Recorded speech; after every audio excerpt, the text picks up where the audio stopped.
Export debt adalah kemahiran yang mumpuni dari seorang entrepreneur. Dan kalau ada pemimpin yang bernegaranya memahami teknik entrepreneurship ditambah dirinya memiliki jiwa nasionalis secara perekonomian, harusnya akan membuat negara Indonesia itu sangat makmur. Tentunya sekali lagi dipastikan pemimpinnya selain memiliki pemahaman entrepreneurship juga harus nasionalis dan tidak berhutang pada oligarki. Yang paling sulit memang untuk menang dalam pemilihan tanpa kekuatan cuan itu berat, hampir tidak mungkin. Karena itu banyak yang berhutang pada oligarki untuk cuan pemenangannya. Dan sejak saat itu dia sudah tidak nasionalis lagi. Fakta data, yang punya cuan kan hanya oligarki. Makanya politikus dan pejabat tertinggi sulit menang tanpa dukungan finansial dari oligarki.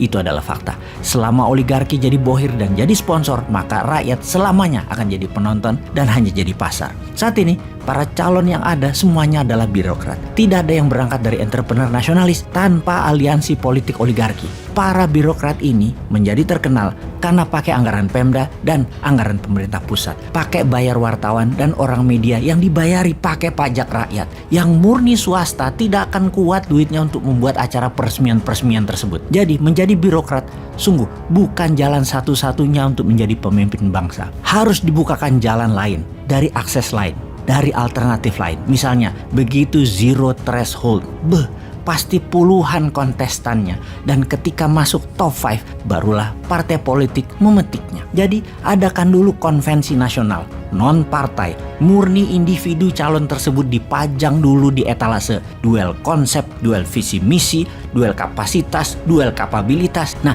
ini baru demokrasi Pancasila yang aslinya. Bagaimana kalau kita buat acara seperti itu? KPU yang mengadakan semacam acara pencari bakat atau Got Talent. Judulnya Indonesia Got Leader. Dalam seleksi, semua orang bisa bergabung dan audiensnya yang memilih untuk masuk babak selanjutnya. Sampai tersaring 10 besar. Ketika 10 besar, ya diserahkan kembali ke partai politik. Mana yang mau mereka usung. Pastinya tanpa partai pengusung pun kandidat berhak maju. Bagaimana sahabat muda? Setuju?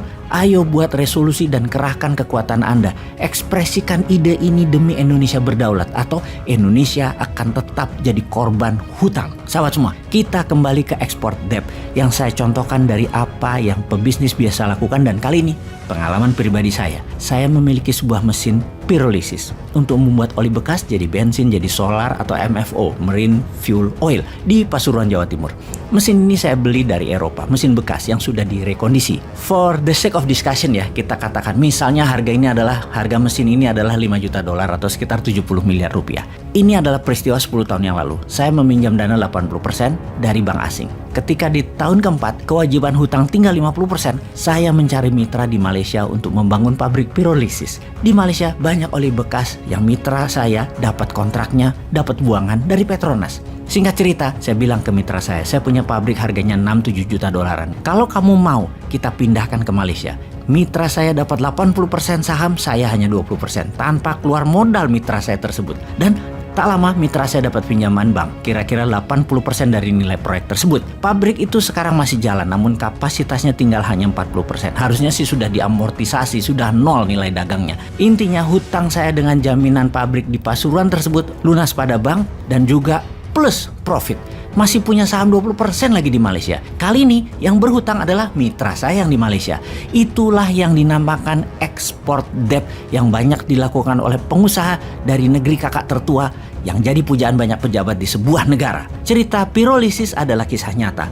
Mudah-mudahan sahabat semua jangan sampai membayangkan ada pabrik di Sulawesi atau ada proyek yang banyak di Indonesia semodel begini yang bernama export debt. Itu tidak ada. Pengusahanya merangkap pejabat, semuanya pinter, tidak oportunis, tidak mumpung jabat, juga tidak berhutang pada oligarki. Mereka semua pasti nasionalis.